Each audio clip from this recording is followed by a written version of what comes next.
But before we do, I want to just review a little bit what we just covered. So we get this review a little bit.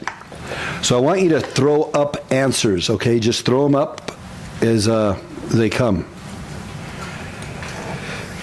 What's the difference between the historical process and historiography? Historical process is the events, and the historiography is the written. So historical process is the actual event that takes place. That makes sense. It's just a historical process. It's what's happening. Historiography, like a biography, is when you write something, graphy from grapho, to write. So historiography is history written, or written history. So historical process, the actual event. Historiography, what's written. There's a discrepancy sometimes between the two. Sometimes it's the bias of the person writing. It can be just the bias of the historian. If I am writing about the Pittsburgh Steelers 1975 whooping of the Vikings, my bias is going to be the refs were bad. Sid writes the same thing, and he says the refs are pretty good. The Vikings are bad. It's just bias. There's a bias. So the bias of the historian changes what is written, and also the time gap between what happens and when it's written. For me to write about George Washington dating his future wife Martha, as opposed to George's younger brother writing about George dating Martha, his wife Martha, big difference, big difference. Because of the time change, I'm going to have to rely on secondary evidence. Whereas his brother, he's an eyewitness account. So that can change things, the historian and the evidence that is used. If the evidence that I use has been tainted, it changes. And what I write about it is not what actually happened. So when we're looking at church history, that's really important to know who it is you're reading and where they're coming from and what their bias is. That's really important. We talked also, remember, about the cyclical history of mankind. How the major societies of antiquity all saw history as being cyclical. So we saw the Chinese dynastic cycles, remember, and how a dynasty would start and then it would get powerful and it would go in that cyclical motion and go down to being wiped out, and then a new dynasty would come up and follow the same pattern, and then a new dynasty would come up and follow the same pattern. And from that, they took the position that history repeated itself in these dynastic cycles. In India, they had the Indian cosmic cycles. Remember, we talked about the different ages, from 400 years introducing the dawning of an age, and then the first age was 400 years, and then 4,000 years, and then it would go away, the sunset of that age, or the twilight of that age, another 400 years. So 400, 1,000, 400, and then 300, and 3,000, and 300, and then 200, and 2,000, and 200, and 100, and 1,000, and 100, and at the end of that, everything would just blow up and start all over again and go 400 and 4,000 and 400 and 3. And these different ages have names. The song in the 60s, there was the beginning of the age of Aquarius. Remember, that was from the Indian cosmic cycle. This is the dawning of the age of Aquarius. That was from the Indian cosmic cycles. Then we had the Persian Zoroastrian cycles, where they had the Gold Age, the Silver Age, the Bronze Age, the Iron Age. Very similar, remember, to the book of Daniel and the statue that Nebuchadnezzar saw and all. So in the Zoroastrian cycle, we call it a cycle, but it kind of cycled on downward until nothing. So it was just kind of didn't repeat. It was just, then that was it, and it was all there was. But with these different cyclical views of history, history continually repeats itself, whether it's in the Persian Gold Age, and then the Silver Age, and the Bronze Age, then the Iron Age, and then boom, just like the prophet Daniel recorded. Or if it's the Chinese dynastic cycles, Indian Zoroastrian cycles, they all have the same end in mind, and that is the future is dark. because it just keeps repeating. It just keeps repeating. It's going to start good, it's going to get worse, and then it's going to just go to nothing, and then it'll start, you're just caught in these cyclical understandings of history. That whole history repeating itself has become very popular in our culture. I mean, I grew up, I loved history classes, and I would take history classes for electives. And I cannot tell you how many times I heard that, well, history repeats itself. History repeats itself. History is just part of our culture. But that is not the Christian perspective of history. And this is what I want us to get. I want you to know, okay, there's different cyclical viewpoints of history, but the Christian viewpoint of history is that God guides in a straight line. So think of it like a timeline, and before history starts, we're in eternity past.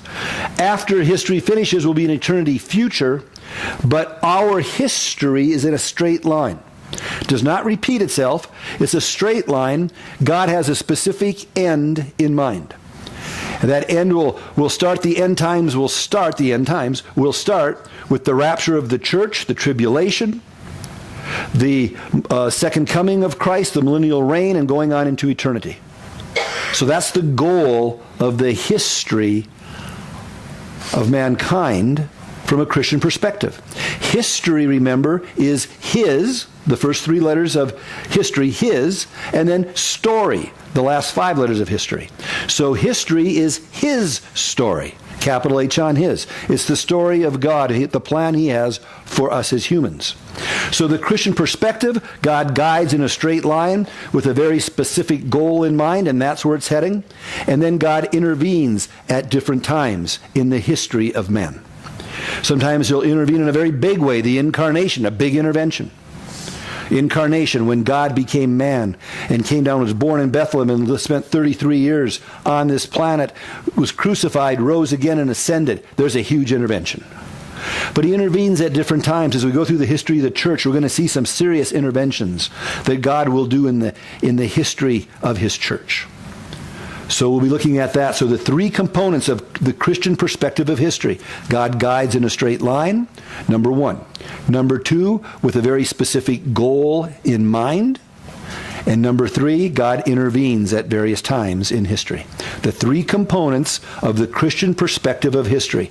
Different than the Chinese dynastic cycles, different than the Indian cosmic cycles, different than the Persian Zoroastrian cycles. So I want to make sure we've got that. So that's that part. Now, as we continued on our study, after we did that intro to history, we just kind of looked at the age of Jesus and the apostles.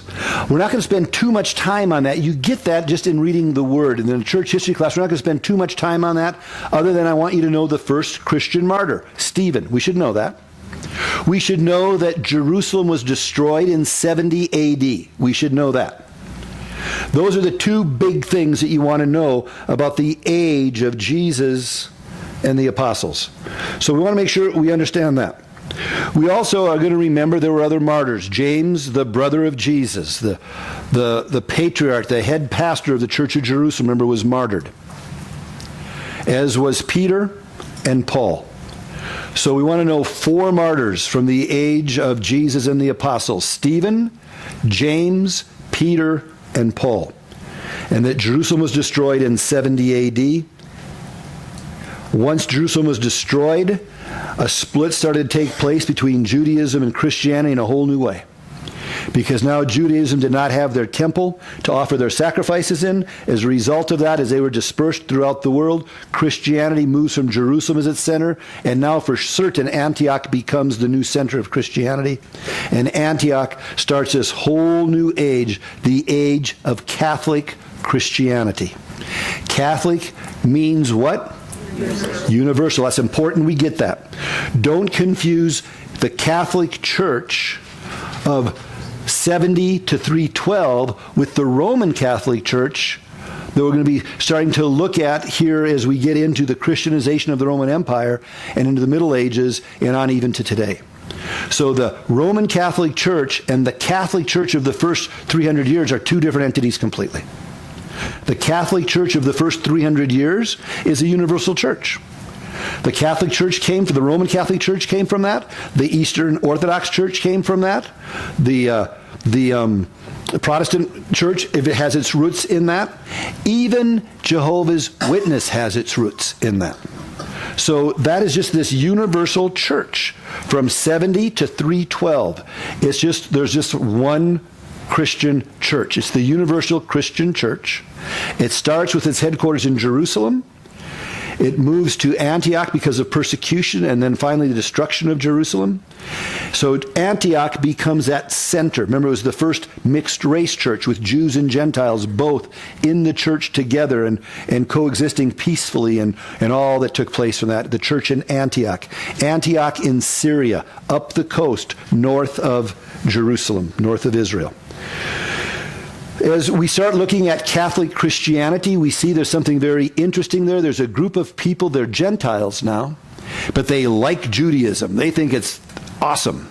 They like the family emphasis of Judaism. They like the God of Judaism. They like the Bible of Judaism, the Old Testament. They like the Old Testament law.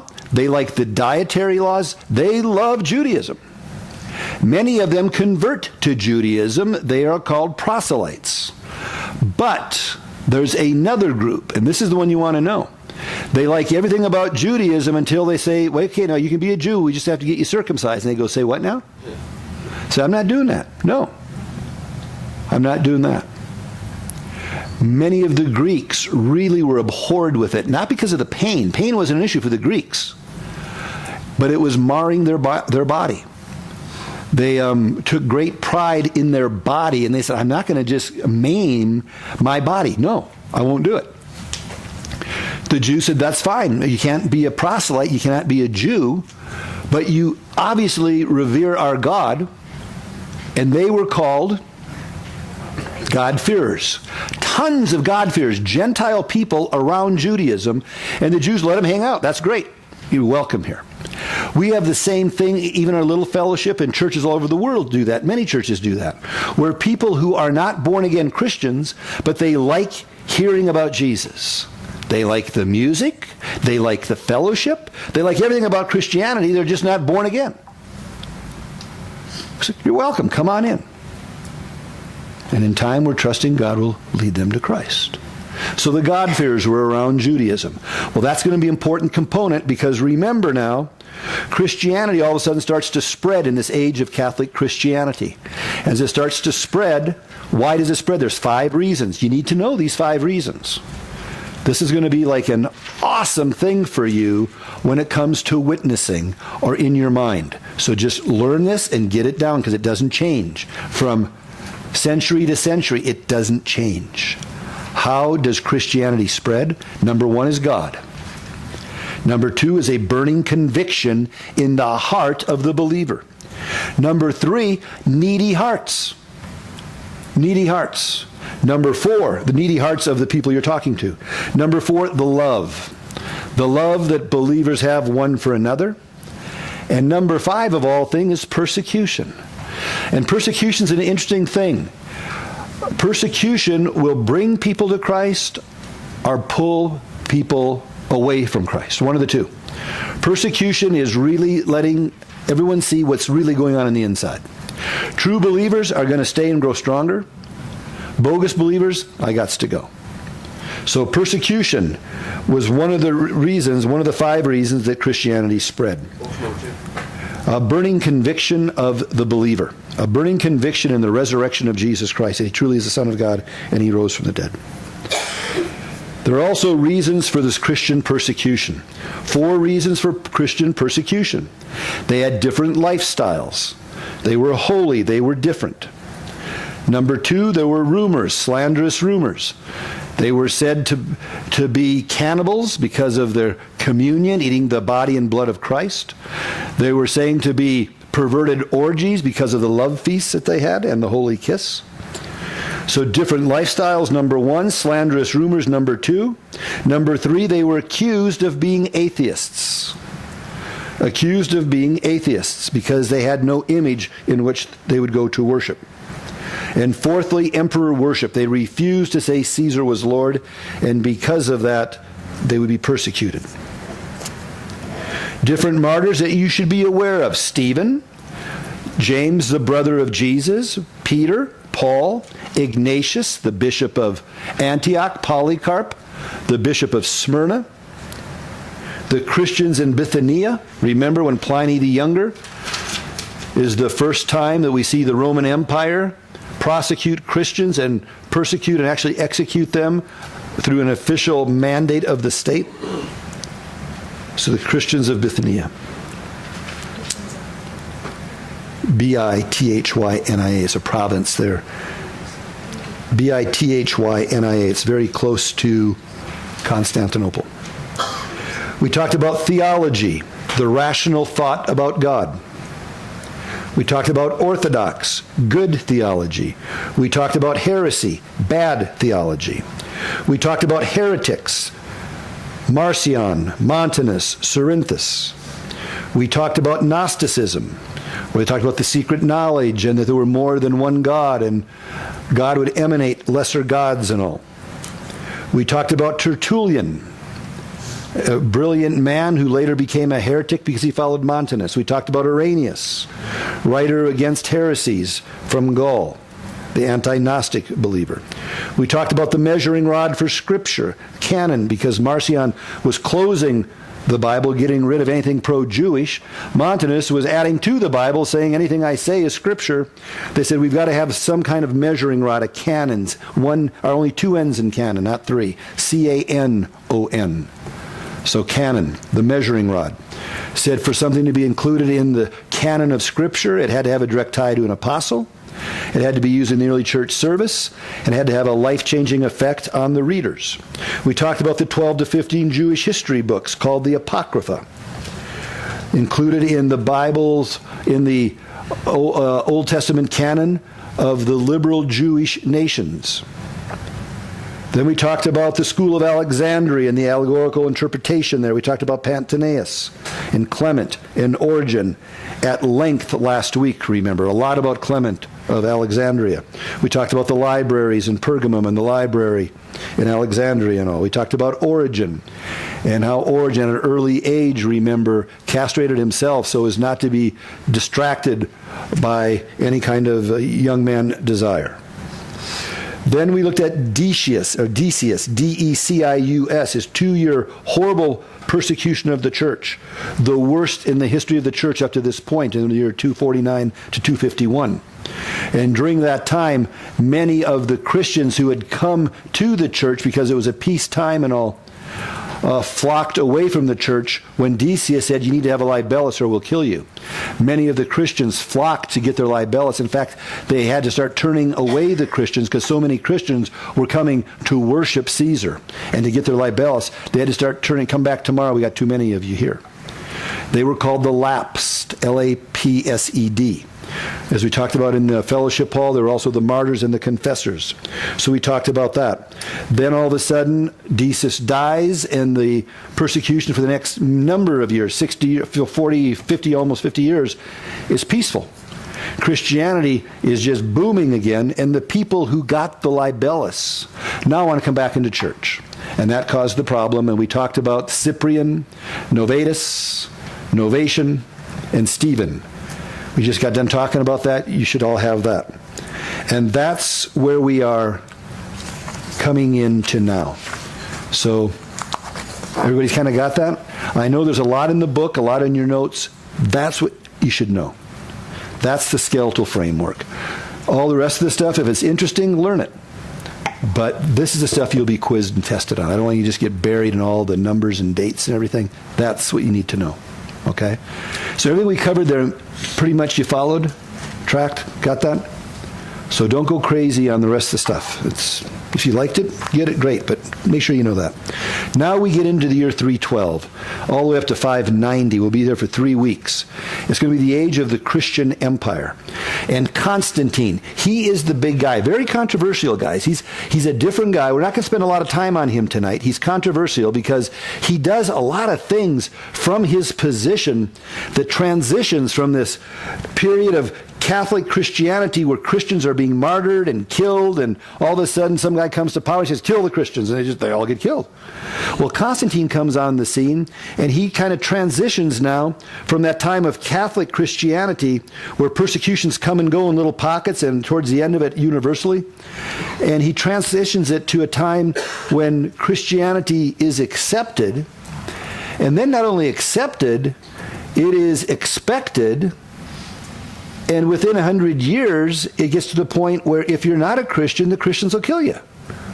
So it goes from, if you are a Christian, we'll kill you, to the Christian saying, well, if you're not a Christian, we'll kill you.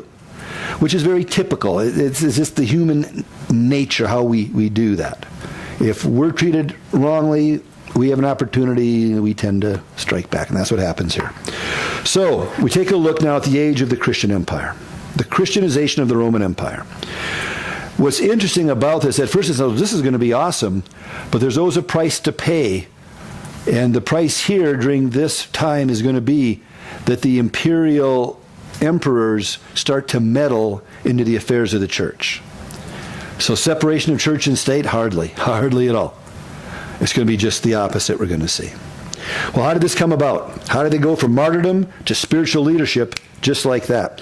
We're going to go back a little bit before 312, about 16 and 12, but 28 years prior to the year 284. That's where we finished last week, remember, with this guy Diocletian. Diocletian is from modern-day Croatia. He's in that area. He's a Dalmatian. I like that. He's a Dalmatian. But Diocletian's a Dalmatian. But he was very proud of being from Dalmatia. And he loved it. And this guy is a tremendous military leader. Really a serious warrior for the Roman legions. He's a strong commander. Before he's even 40, he has got the respect of the entire Roman legions, all of them. And he's starting to have a lot of victories out on the frontiers, and it's looking very, very good. Well, at this time in 284, as he's having these victories out on the borders, the Roman Empire is a mess big time, a big old mess. Emperors are lasting for almost 2 years, and they're being assassinated. To be a Caesar was a bad thing. Very unstable, and it was almost just a barbarian type of rule. Well, in 284, this strong-armed general is taken by the legionnaires, the forces of the Roman army, and he is declared to be the next Augustus, the next Caesar. He's not only a great military man, but he's even a better administrator. And he looks at the Roman Empire and says, it's so spread out, and everybody's killing everybody. Someone's going to assassinate me. Everyone's going for the power play. This is crazy. So he takes the Roman Empire and he breaks it up into fourths. And he says, instead of just one leader, I'm going to break it into east and west, and think of it like a president and a vice president. It's going to be an Augustus of the west and an Augustus of the east. It's going to be a Caesar underneath him, like the vice president of the west, and a Caesar of the east. So we're going to have 2 Augusti and 2 Caesars. And we're dividing the empire into 2, and that's how we're going to rule. And his mindset was, by doing that, people will not be looking to kill me because they're going to want to just spend their time. They got a piece of the pie, and we'll just do this corporately. This should work. And it did. Instead of reigning for 2 years, he reigned for almost 30 years. It worked. It worked well. He had a plan that said, in the year 305, towards the end of my reign, both myself and the Augustus of the East are going to step down, and we'll let the Caesars, let the vice presidents move on up. So now the vice presidents are going to learn, and they're going to wait. I'm not going to kill anybody because we've got a succession in place. He does that, and in 305, do you know what he does? He steps down.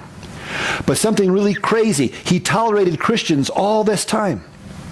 And then all of a sudden, 2 years before he stepped down, when they're not really sure why, he just put an edict, kill all the Christians. Get them out of here. His wife was said to be a Christian. His daughter was said to be a Christian. It's like, what are you doing?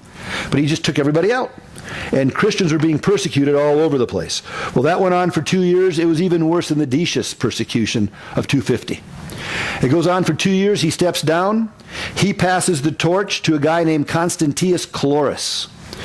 He's the dad of Constantine. I found something very interesting this week. I was just trying to find new stuff for you all, new stuff for me too. But Constantine Chlorus, he was a soldier before he was tapped, And his wife, Helena, worked in a bar as a server. She was a barmaid. And he was in there, and he met her and married her. So he marries her, and they have a son, Constantine.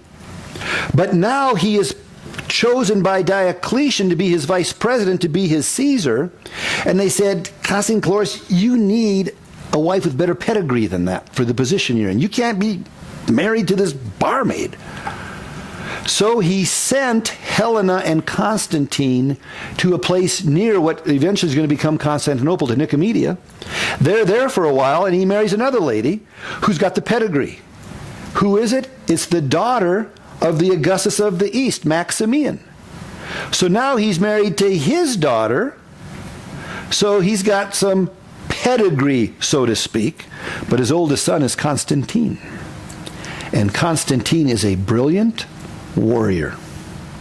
So even though his mom isn't what she's supposed to be, he's awesome. They end up in Britain. His mom is Helena, the first wife of Constantine Chlorus.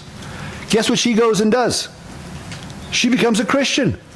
So now we got this Christian woman up here with her son Constantine, who is in the position of vice president. It's kind of a weird little deal going on. Constantine Chlorus becomes the new Augustus of the West. And this guy here, and this is a guy you want to remember, his name is Galerius.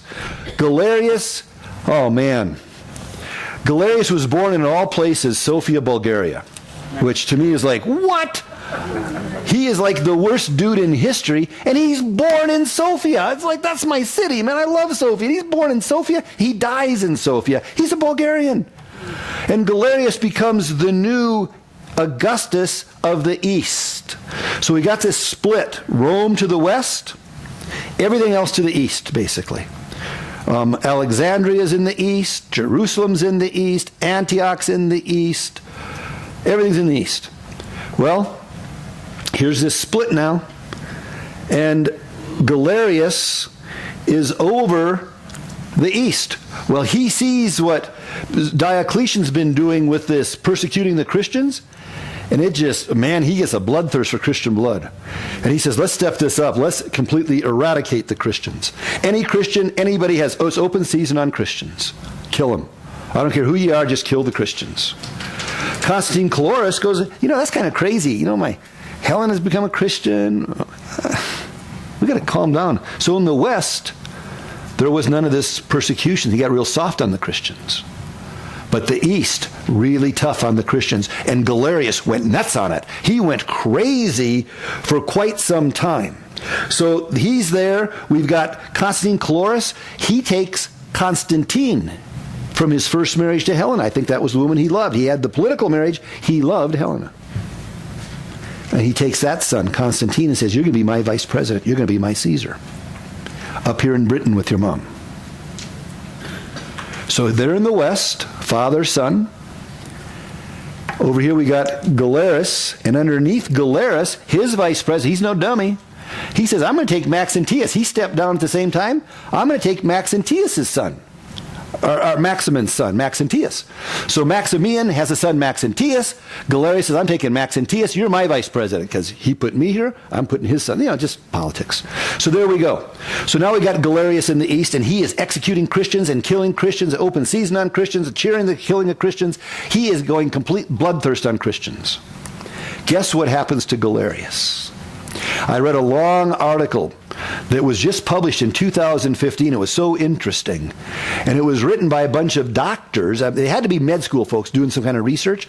But it was page after page after page after page. And it said, what caused, they want to know the etymology of the death of Galerius. And I go, oh. So I just spent way too much time reading it.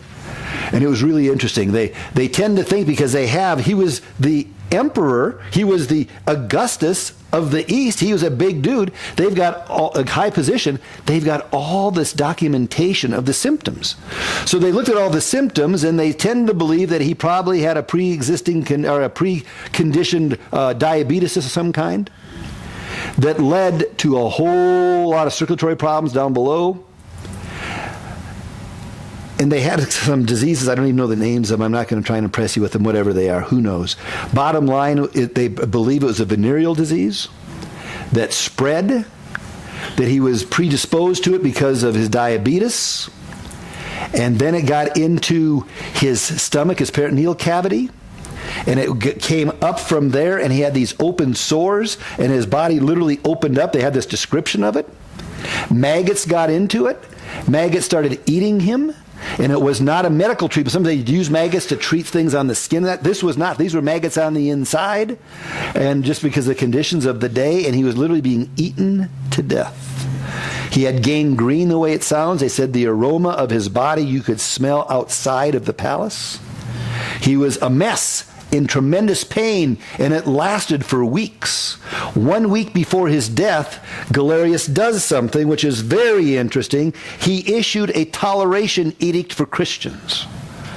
So after wanting to kill these Christians his entire reign, kill the Christians, kill the Christians, kill the Christians, on his deathbed it appears that he started to wonder, I wonder if this happened to me because of what I'm doing to these Christians. And in his edict, I quote, he says this, in the edict, part of his edict says, it is the duty of Christians to pray to their God for my welfare. So he wanted the prayer of Christians.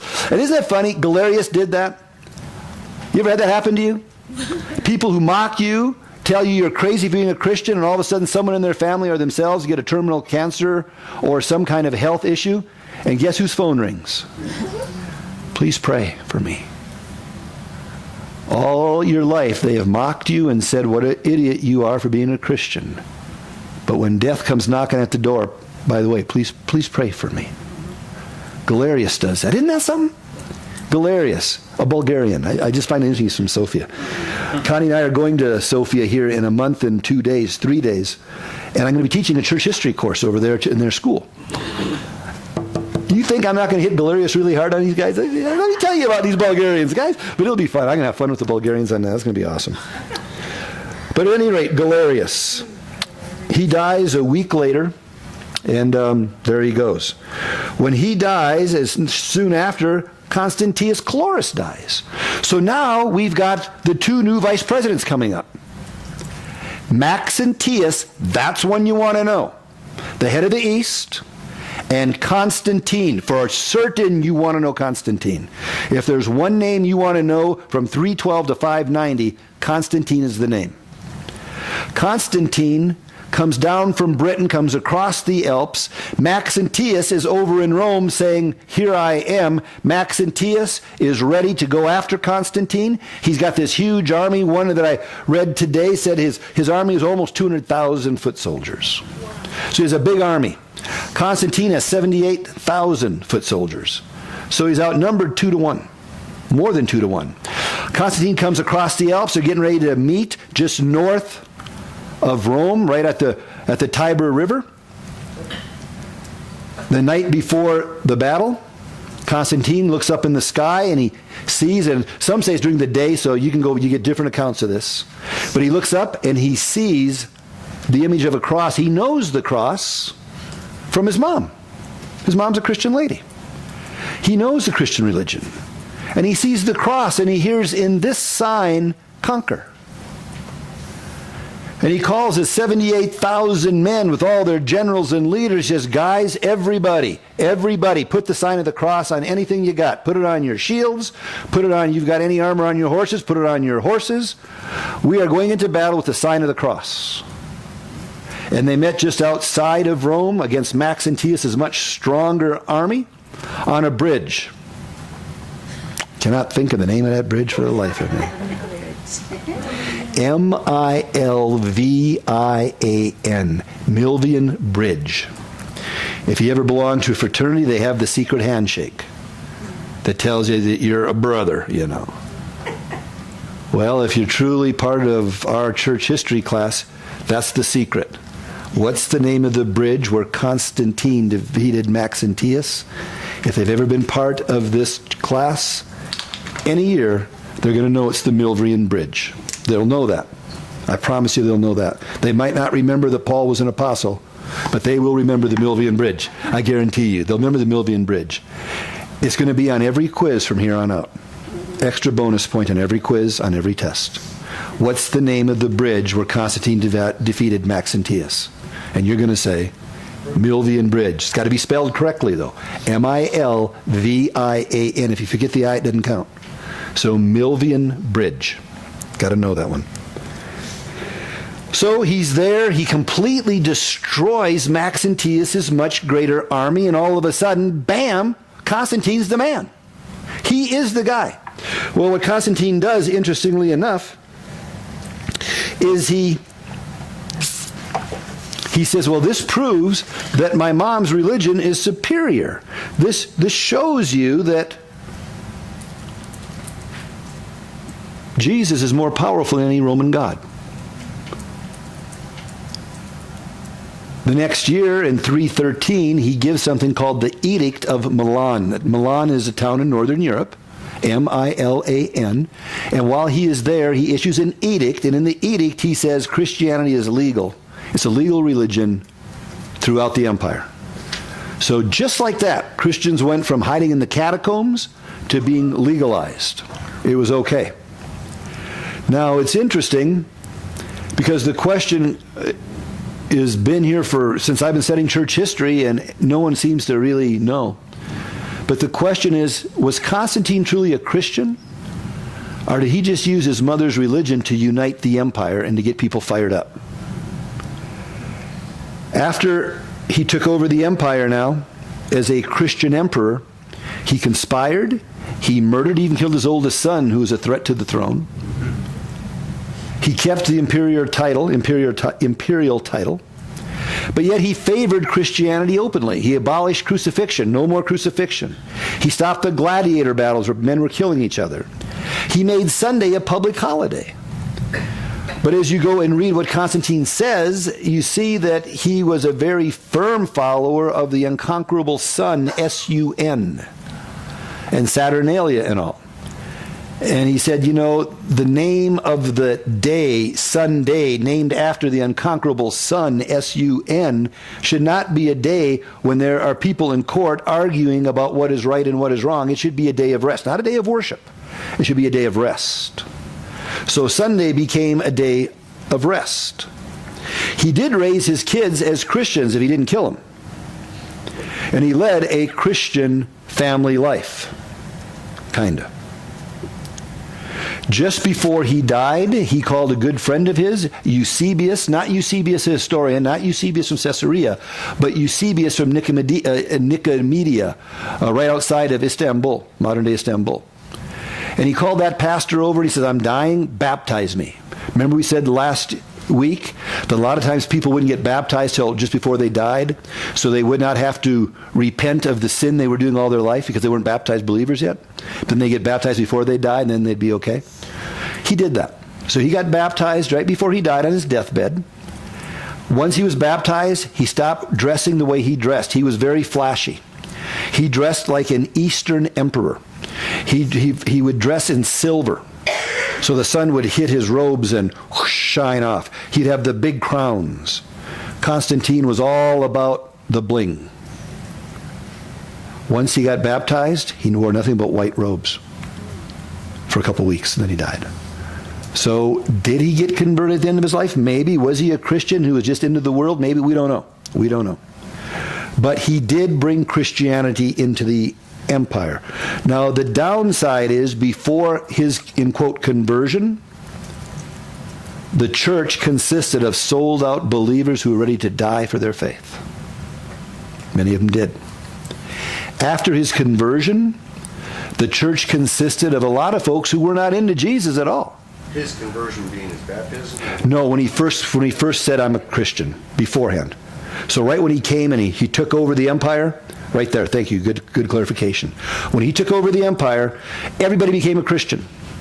He said it was legal, but it soon became very apparent, if you wanted a good state job, you better be a Christian. You better mark Christian on the box. So now all of a sudden, the church was full of people who were not sold out to Jesus. They weren't even into religion at all. But it was politically expedient for them to be Christian. In fact, even the pagan priests became Christian because it was good for them if they wanted a state job as a state employee in religion, they needed to be a Christian.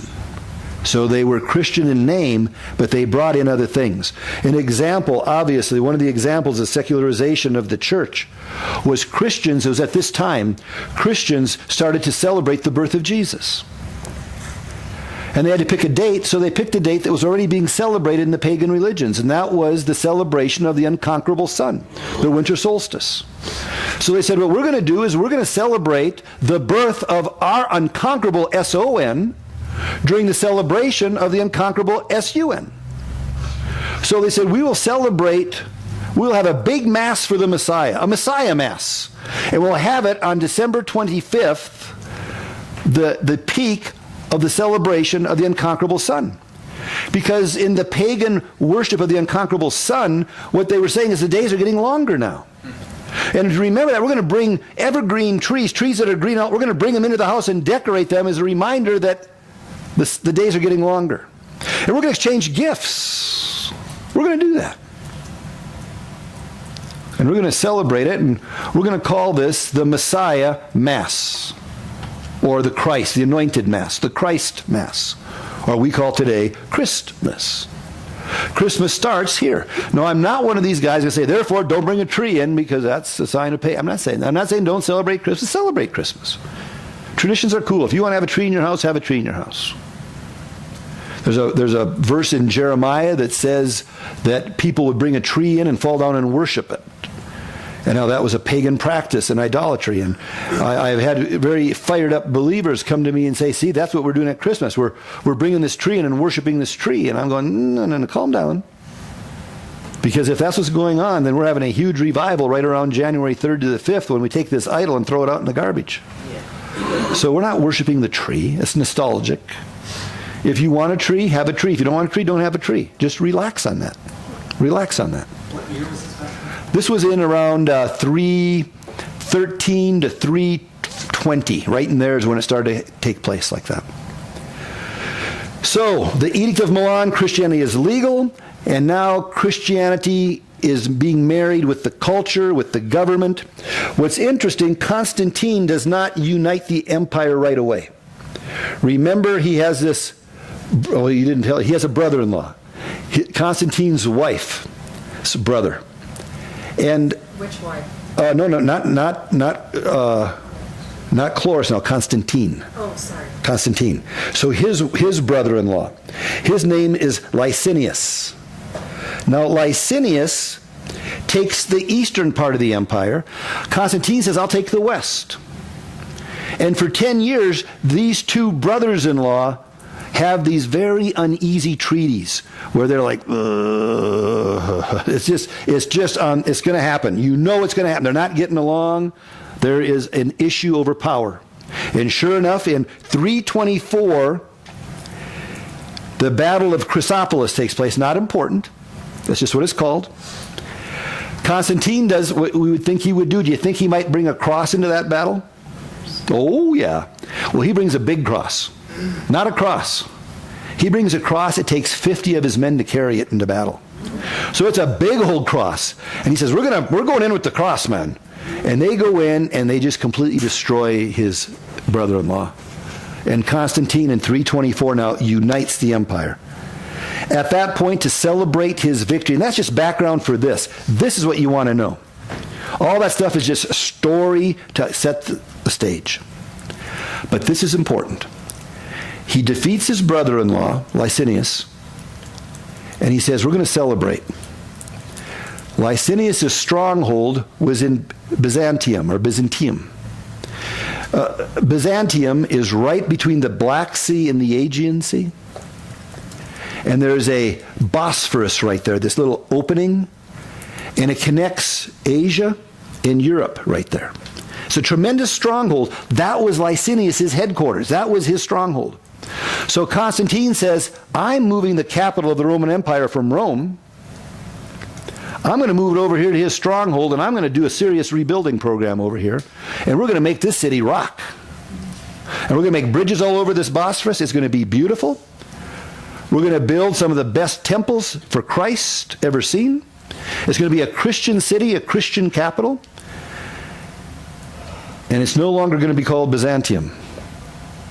It's going to be called Constantine's city, or Constantinople. If you've ever been to Istanbul, it's one of the most beautiful cities in the world. Constantine designed that thing and made it just unbelievably beautiful. So this becomes the new Rome. And with that, everything changes. And it's really important we get that. So there's a couple of things we want to know about Constantine. We want to know the Milvian Bridge, for sure. We want to know the Edict of Milan, 313, when Christianity is legal. We want to know that he moves the capital from Rome to Byzantium and changes the name to Constantinople, 324. Now, he's got this empire, and now he's trying to unite it again. And he's going to use Christianity to unite the empire. So we're going to make, this side over here is going to be the west. No, we'll make you guys the east. This will be the east. This side will be the west of the empire, okay? And Rome is going to be, Sandy, you're Rome. So Sandy's sitting right in Rome. Rome has got hundreds of years of glorious imperial history, man. Rome was Rome. And now Constantine says, I'm moving it over to Daniel, to Constantinople. That's the new Rome. And the split takes place right here. This becomes huge, guys, huge. We've got Constantinople here now is all of a sudden the city. Jerusalem, that's going to be, Monica, I think you're in Jerusalem about. Jerusalem's been destroyed. There's not much there.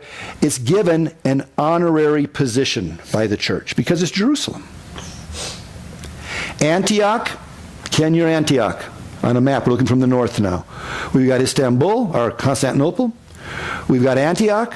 We've got Jerusalem. And if you could go over one chair, you don't have to, but if Lorette went one chair over and maybe two chairs over, she would be Alexandria. Those are the four major cities of the east. The west, one city, Rome, that's it. So we got 5 cities now that are kind of the main cities, the main metropolises. Jerusalem is honored by the church. The other 3 are the main cities of the Roman Empire. So we got how that sits now? See how that sits? Why is that important? Because now there's this unity. It stays unified for a minute. He's trying to unify the churches, but what's happened with the churches, they're not unified. Because of the dude you read about in Alexandria. The bishop of Alexandria, Alexander, gives a message on the Trinity. And he's talking about the Trinity, and a very popular lay Bible teacher down there named Arius is basically heckling the message. When it gets over, he says, no, that's so messed up. He has completely destroyed the doctrine of the Trinity. You know, remember Tertullian on Carthage had brought the Trinity up? So Arius says, no. What you don't understand is God the Father and Jesus the Son are 2 different entities. It's going to sound a little bit like Gnosticism. He says, well, you got to go way back. You got to go way back in history, before creation. Go back into eternity, and there's God the Father. And there was a time, Arius says, when God the Father existed and God the Son didn't. And then God the Son created, or God the Father created God the Son, and God the Son created the world. Well, the Bishop of Alexandria went, you are so crazy. He gets with 100 bishops from Egypt, and they label him a heretic and say, you're whacked. And you're excommunicated, and you're out of here, and you're condemned, and you are crazy, man. The Arian heresy from Arius. Arius has a really good friend. His name is Eusebius in Caesarea. He has another really good friend near the new capital in Nicomedia, the pastor up there. His name, just to make things confusing, his name is Eusebius. I mean, who would name your kids Eusebius the first time? 2 of them. But you got Eusebius, a historian in Caesarea by the sea, and Eusebius in Nicomedia, and they both love Arius. So he hangs out with the Eusebians, and Constantine is looking at this and saying, wait a minute, I'm trying to unite the empire and you guys can't even get along? Get along. He says, Arius, calm yourself, basically. And Alexander, you calm yourself. and these patriarchs in these major cities. Now you're a pastor, the pastor here in Constantinople. All of a sudden, all this time, the pastor in Rome was the head dog. He was the main guy. He was the pastor of the imperial city. And now Constantine moves it to Constantinople. And prior to that, or now you're going to be the pastor there, okay? He's the bishop. Prior to that, he's been a bishop of Byzantium, no big thing, a little dinky town that had, a stronghold there. And all of a sudden, Constantine comes in and says, this is the capital of the Roman Empire? And all of a sudden, Daniel goes from being a bishop of a little town up there on the Bosphorus to being the new Rome pastor. And with that,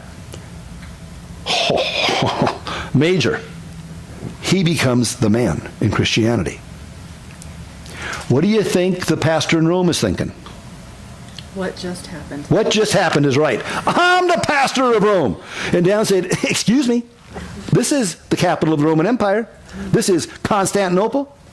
Who's the emperor? Constantine. Duh. And you're loving life. Can you imagine? Sandy, not so happy. At this point, she's the pastor of Rome. You're the pastor of Constantinople. Well, Constantine's over here, and he says, you guys are all fighting about this stuff. I'm calling a general council. Come to my lake home. I had a chance to go to his lake home, the ruins of his lake home. It's one of the highlights of my life. It's in Nicaea. It's on this beautiful lake. This palace, lake home, my goodness gracious, it's nice. It was big enough, Constantine's lake home, summer home, it was big enough, his lake cabin, to house up to 400 people. Wow. So it's nice. It's real nice. He brings them all in. He says, okay, I want you there for sure because you are the pastor, you're the bishop, you're the main guy in my capital city. Make sure you're there. Well, I'm there. He says, Bishop of, was Antioch? You need to be there. I'm there. Jerusalem? You need to be there. Well, Jerusalem's been destroyed. It's a small little hamlet now. And was that you, Monica, right? So Monica, male pastor now, I can't afford to go there. How am I going to get that? Are you kidding me? He says, no problem. I will send chariots for you. We'll pay all your expenses. We want you there. Then the pastor down in Alexandria goes, well, how about me? We'll pay for you too. In fact, we're paying for all of you. The Roman Empire is paying for all the Christian bishops, patriarchs, pastors to come to the Council of Nicaea. We'll put you all up in my lake cabin. We're going to feed you all. We'll get you all here. And what a change has happened in 20 years. From being killed for Christ to now the emperor is saying, I want you here. I want to pick your brain and I'll pay for it. Come on in. That's the Council of Nicaea in 325. There are 7 of these ecumenical councils. It just means everybody. Everybody's in. There's 7 of them over the next 400 years. This is the first one. This is a big one. I'm not going to have you learn all 7 of them. You can memorize them if you want, just not necessary. The first one you need to know, 325, is huge. This council is for one reason, basically, and that is, what are we going to do with Arius? He's around, he's causing problems, he's saying that Jesus is a creation of God in eternity past. He's not deity, but he's divine. What are you talking about, Arius? Well, that's what he is. Figure it out.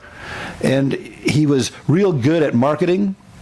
He had songs, much like Tetzel in the Reformation. Arius had songs.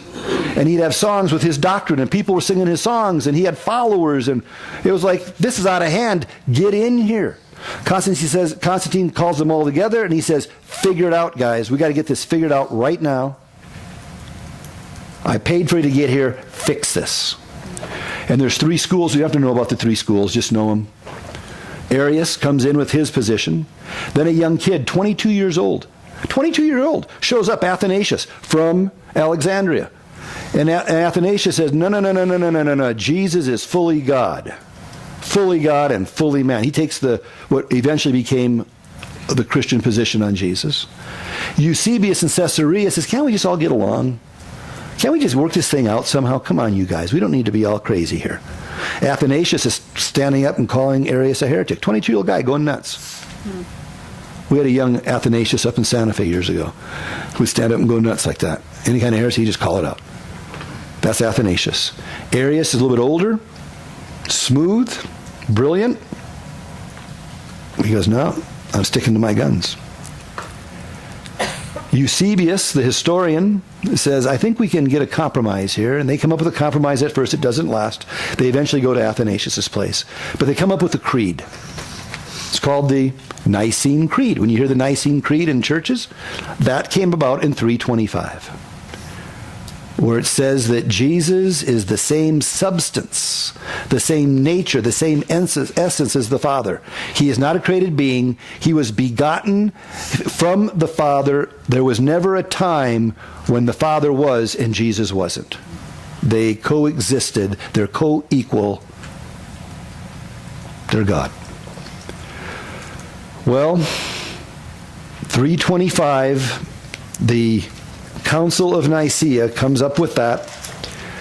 After that, there are other councils, Ephesus, Chalcedon, Constantinople, all defining who Jesus is. We're not going to get into that in this class. I have been in classes where I had to memorize each one and who said what and what came out. Not necessary, not necessary. But Nicaea is. The reason is Arius was considered a heretic. Depending who the emperor was over the next 60 years, Arian heresy was either Arian heresy or it was Christian dogma. It depended who the emperor was. If he liked Arian's position, then Arian was good, and Athanasius would go into exile. Because he was young and he's getting older. Athanasius, you're crazy. You're exiled. New emperor would come onto the stage. Athanasius, come on back. Arius, you go into exile. And they were back and forth, back and forth, back and forth. Eventually, by the end of the century, Arian heresy is determined to be heresy. It's done.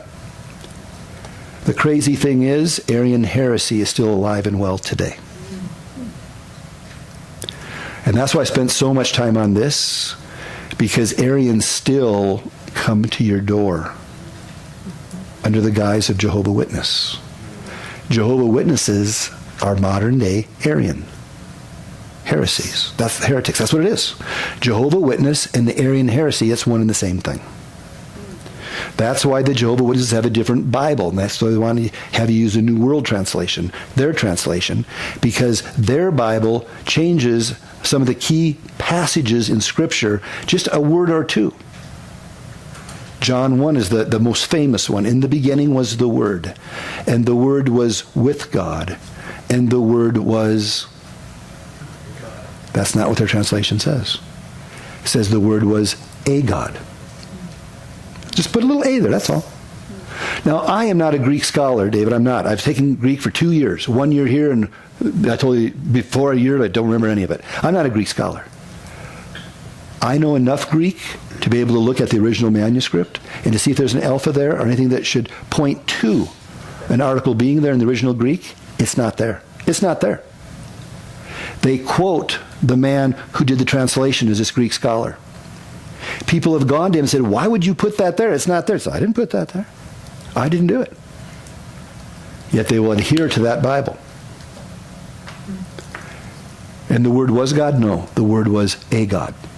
In eternity past, he was one of the two gods. Jehovah's Witness, Arian heresy. So it's an amazing thing when they come to your door and they want to talk to you. The Council of 325, the ecumenical, all the churches of the day got together. The founder of that doctrine that they're sticking in your face presented it, and he was declared a heretic. The Council of Nicaea, 325. That will shut up most Jehovah's Witnesses. They don't want you to know that. So that's why we spend this much time on the Arian heresy. This is where it comes from. So now you know. So that's that council.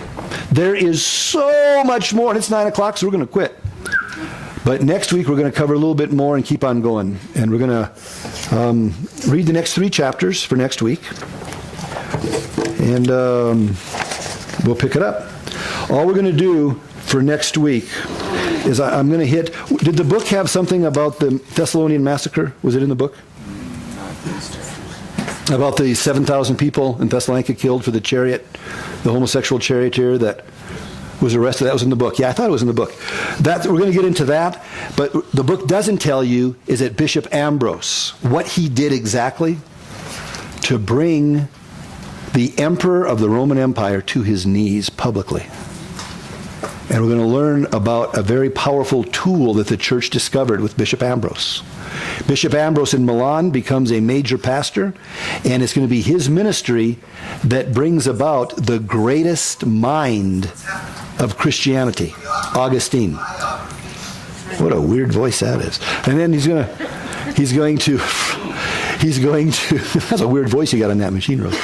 But there's going to be, Augustine will get saved under Bishop Ambrose's ministry, or he's mentored under his ministry. So we'll be looking at Augustine, a few of these things. Some interesting stuff. Augustine's real important if you have a Roman Catholic background, real important if you have a Protestant background. He's one of these interesting men out of church history. We're going to look a little bit at monarchy of the West, Sandy, and the oligarchy of Daniel and Ken and Monica and Lorette, and how the patriarchs of those four cities form this group. Olig means few. Monarch means one. A monarchy, the rule of one. Oligarchy, the rule of a few. All equal. And we're going to see how the West has one person ruling, the East has four people ruling, and how that's going to develop into two major branches of Christianity. The Latin church from the West, the Greek church from the East. And we're going to see how the split's going to take place in another 300 years. And there's going to be Eastern Orthodoxy and not Roman Catholicism,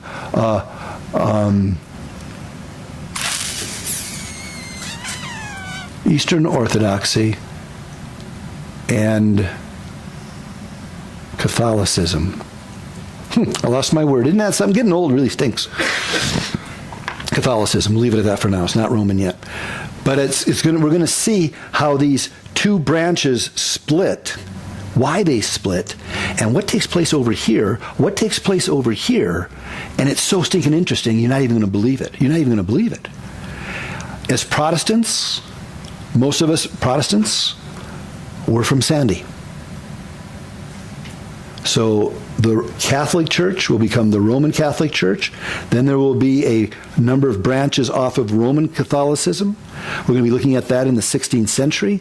But over here, this Eastern Orthodoxy, some interesting things start to take place as they start to grapple with different theological issues. And while they're doing this, this is the capital. You got the main guy. Daniel's the main guy. Sandy over here in Rome is removed from all the theological stuff, all the different arguments and things going on. She's way over in Rome on the West. She starts to look really impressive. Because while Daniel's arguing with Ken and with Monica and Lorette and a bunch of other pastors and bishops all around there, Sandy's got everybody in line over here.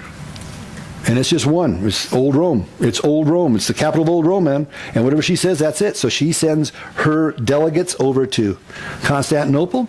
They get done fighting, and he says, Sandy's reps come in and say, let me go back and check with our Papa and see what he has to say about this. So all of a sudden, even though you don't have the political position that you once had, Rome has something much greater, the spiritual position. So now Rome is going to start to really muster up why Rome should be the head of Christianity, not Constantinople. And that's going to become the battle between these two main players right here. So we're looking at that next week. Some interesting things that affect all of us. And it's how we believe now and what's going on. It's going to come right from here. So we'll look at that next week. Read the next 3 chapters. As you read the chapters, we're not going to get into detail. The test is going to be maybe 1 or 2 questions, mostly like we did tonight. There'll be the extra credit questions will be from the reading. Maybe 1 or 2 questions and extra credit questions from the reading. Most of the questions will be from that review that we did at the beginning of the hour. So if you know that, calm yourself and just read and enjoy the reading. Read it like a good book. We're going to pick up next week with a guy named Theodosius, and he is like, whoa. We got to look at him a little bit. And we'll go from there. So Heavenly Father, thank you for another night just to get together here. We ask God that you would bless our week. In Jesus' name.